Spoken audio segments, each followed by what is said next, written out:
আওয়ামী লীগ এবং এর সব অঙ্গ সংগঠন, সহযোগী সংগঠন ও ভ্রাতৃপ্রতিম সংগঠনের যাবতীয় কার্যক্রম নিষিদ্ধ ঘোষণা করেছে সরকার।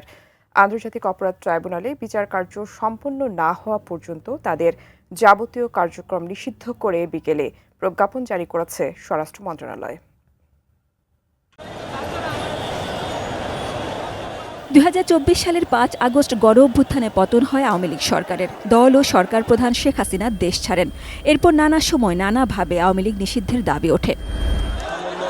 গত বৃহস্পতিবার রাতে এই দাবিতে প্রধান উপদেষ্টা সরকারি বাসভবন যমুনা ঘেরাও করে ফ্যাসিবাদ বিরোধী ছাত্র জনতা। পরদিন শাহবাগে অবস্থান নিয়ে 3 দাবিতে সমাবেশ করেন তারা। আওয়ামী লীগের যত সহযোগী সংগঠন রয়েছে সকল সংগঠন সহ আওয়ামী লীগকে সন্ত্রাসী সংগঠন হিসেবে নিষিদ্ধ করতে হবে। আন্তর্জাতিক অপরাধ ট্রাইব্যুনাল আইনে আওয়ামী লীগের দলগত বিচারের বিধান যুক্ত করতে হবে। জুলাইয়ের ঘোষণাপত্র জারি করতে হবে।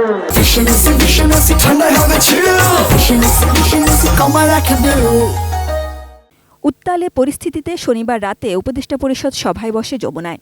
বিচার শেষ না হওয়া পর্যন্ত আওয়ামী লীগের যাবতীয় কার্যক্রম বন্ধ সহ ঐতিহাসিক 3 সিদ্ধান্ত আসে সে সভায়।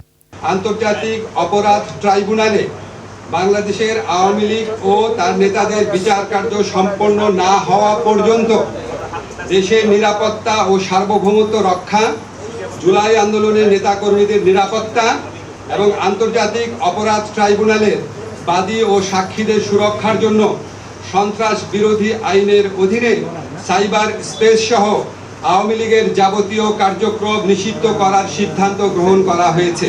সোমবার বিকালে সিদ্ধান্তে চূড়ান্তটুকু জানানো হলো। আওয়ামী লীগ ও এর অঙ্গ সংগঠন, সহযোগী সংগঠন এবং ভ্রাতৃপ্রতিম সংগঠনগুলোর যাবতীয় কার্যক্রম নিষিদ্ধ করে এলো এই প্রজ্ঞাপন।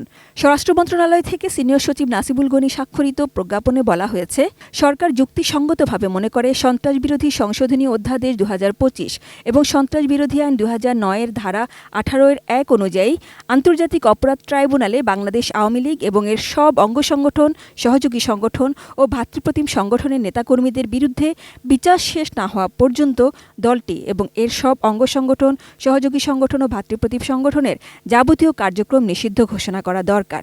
এ অবস্থায় আওয়ামী লীগ এবং এর সব অঙ্গ সংগঠন, সহযোগী সংগঠন ও ভ্রাতৃপ্রতিম সংগঠনের যে কোনো ধরনের প্রকাশনা, গণমাধ্যম, অনলাইন ও সামাজিক যোগাযোগ মাধ্যমে যে কোনো ধরনের প্রচারণা, মিছিল, সভা সমাবেশ, সম্মেলন আয়োজন সহ যাবতীয় কর্মকাণ্ড নিষিদ্ধ ঘোষণা করা হলো। Sajida Sweety, ATN news, Dhaka.